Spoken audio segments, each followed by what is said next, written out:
You got to get to know the customer. I mean, really understand his personality.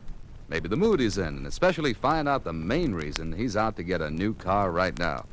Then, you just sell him like you know him. And be sure to sell hard on the fact that what you have to offer him is the answer to his reason for buying. Once you've done this, you're 90% in, and you just sort of reach over and press the yes button. This advice from a West Coast Chevrolet salesman is, in simple language, the basic reasoning behind the use of sales psychology in selling Chevrolet cars and trucks. How this advice is translated into action is important to you, because it can sharpen your selling, boost your sales. Chevrolet salesmen are, by nature, good, practical psychologists. You see it in the salesman who just seems to have a knack for getting along with people. And in the salesman who finally ends up with the tough ones because, well, just because Charlie can get through to that kind. You see it in a lot of selling twists you use every day. Now, for the next 12 minutes or so, you'll see how other Chevrolet salesmen across the country are using sales psychology. Each of these ideas works for the salesman who suggested it. You be the judge of what'll work for you. The ideas suggested here only scratch the surface, but if you come out of this meeting with just one idea that helps you make another sale, it's been worth your time. Let's get some ideas first on handling different types of customers, the different personalities. How about the silent type? Well, when I run into a customer that won't talk, after I tried to get him going with some questions and compliments and so on, I finally just keep quiet, too. Finally, the silence gets so loud that the customer opens up just to get me talking again. Another salesman suggests, as a method of getting the silent type to talk, is to ask him to take you for a ride in his car. The salesman reports that it's an unusual man who can keep quiet in his own car. Now, how about the grouch, the guy with a chip on his shoulder? Well, this may not work for some salesmen, but when I draw a guy who seems to be on the muscle, I generally come out with a big smile and say, "Who made you mad today?" Well, 9 times out of 10, he'll act surprised and say, "What makes you think I'm mad?" Then he smiles to prove he's not, and we're on the way. A Midwest metropolitan salesman points out that it's sometimes a good idea to listen to the man's problems sympathetically, then show him by being sincere that you understand him and will do all you can to help him. From then on, you're his friend because you've shown him that you care about his problems. With a loudmouth customer, one salesman keeps lowering his voice as the man gets louder. Eventually, the salesman gets to the point where he's almost whispering, and the loudmouth shuts up because he can't hear what the salesman is saying. With a big shot, or a very important-feeling person, a good technique is to let the man portray his role. You can remind him in a nice way now and then that you feel your job is important too, because you're there to satisfy his buying needs. But let him be a big shot. Now, when a husband and wife come in together, which one do you sell to? Well, it's a family affair, and I try to give them both equal attention. If the wife does all the talking, I listen. But I make sure to ask the husband questions. Otherwise, his feelings will be hurt. He won't sign the order. Another thing I do, when the wife's had a lot to say about the deal, and it comes time to sign the order, I leave the order in front of the husband, but I hand the pen to the wife. She hands it to the husband, and he signs. I started doing this after I noticed a lot of guys are afraid to sign without okay from the wife. When she hands him the pen, he knows it's all right to sign. Sometimes a customer brings along a friend or two to help him buy. Here's what one salesman does in this situation. I don't know what it is about our location, but they come in sixes at our place. One guy with the money and the other 5 with a lot of time to kill. Now, I have it set up with another salesman so that the minute I've singled out the real buyer, my partner moves in and offers to show them something or take them for a ride or buy them a cup of coffee. At the same time, I offer to take the real prospect in to meet the sales manager. Now, this splits them up, and I take it from there. Now, how about our old friend, the shopper? Lots of opportunity for sales psychology here. First, you'll want to make a decision whether he really is a shopper, or maybe a hot prospect looking for information and a good reason to buy. If he's a dyed-in-the-wool shopper, here are some ideas. I try to get him to relax. If he won't relax, I ask him for a cigarette. By getting him to do something for me, I find that the shopper unwinds and begins to discuss the matter more pleasantly. I tell the shopper who claims he's been offered a better deal to call the other salesman and to tell him he's at the bank and needs the motor number of the car he's buying. Usually the shopper won't call. If he does, he'll never get the motor number. Also, when a customer wants to shop around more, I put the price that I'll sell the car for in an envelope, seal the envelope, and put it in my desk. Then I tell the shopper to come back after he's looked around, and I'll show him my price. The majority of them come back to see the figure, and this gives me another chance at selling him. If he puts up sales resistance by trying to get me down another $25 or so, I ask him if he remembers what he paid exactly for the car he's driving now.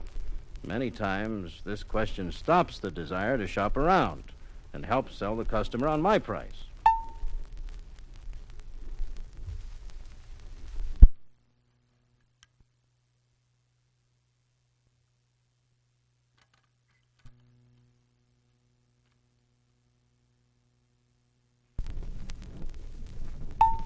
When there's a trade-in involved, as there usually is, this salesman never talks to the customer about buying a car.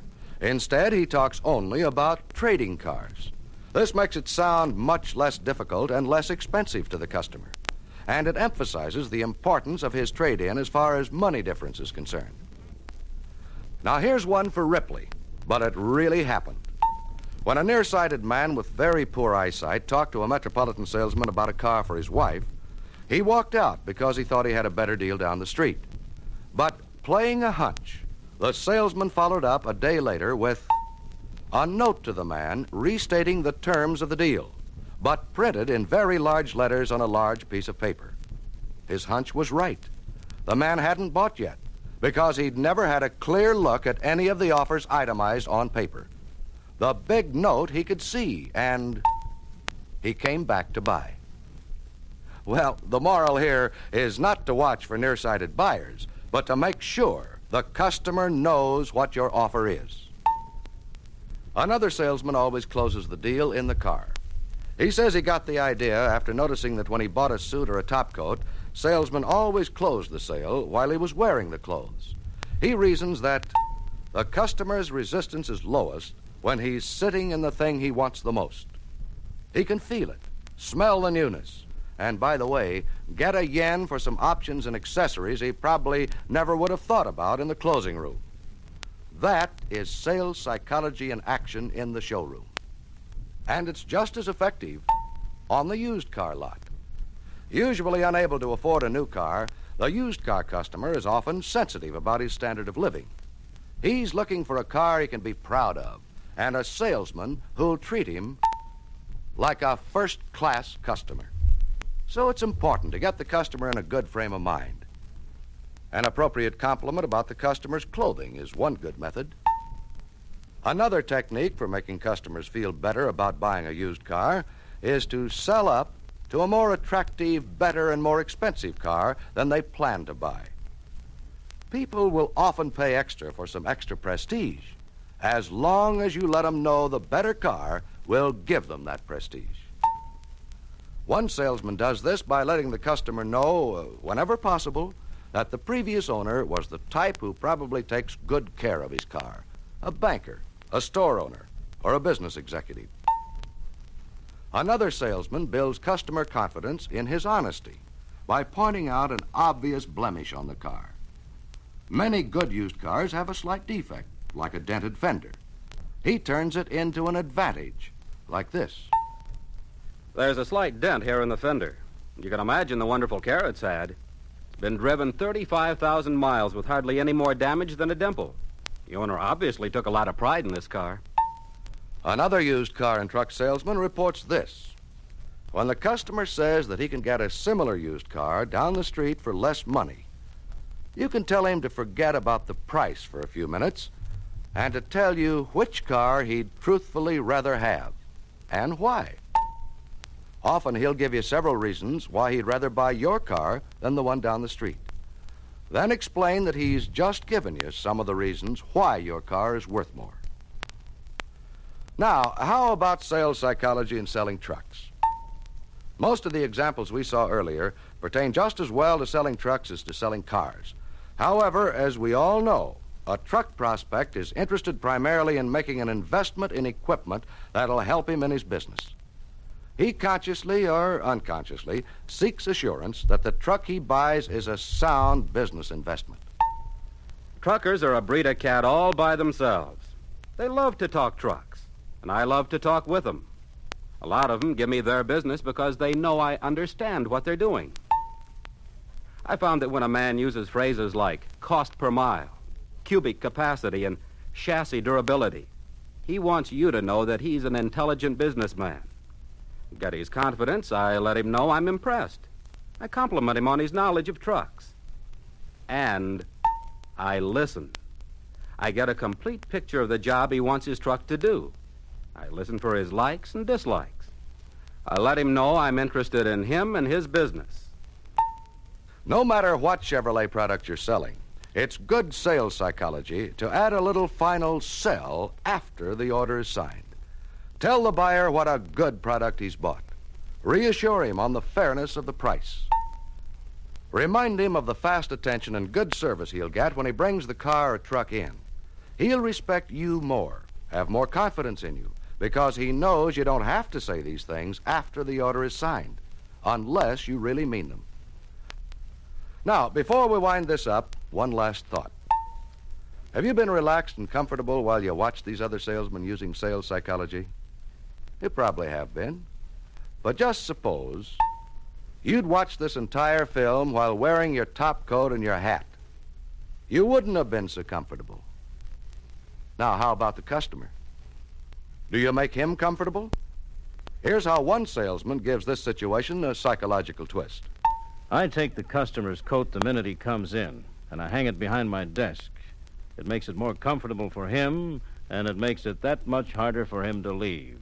He has to wait till I hand him his coat.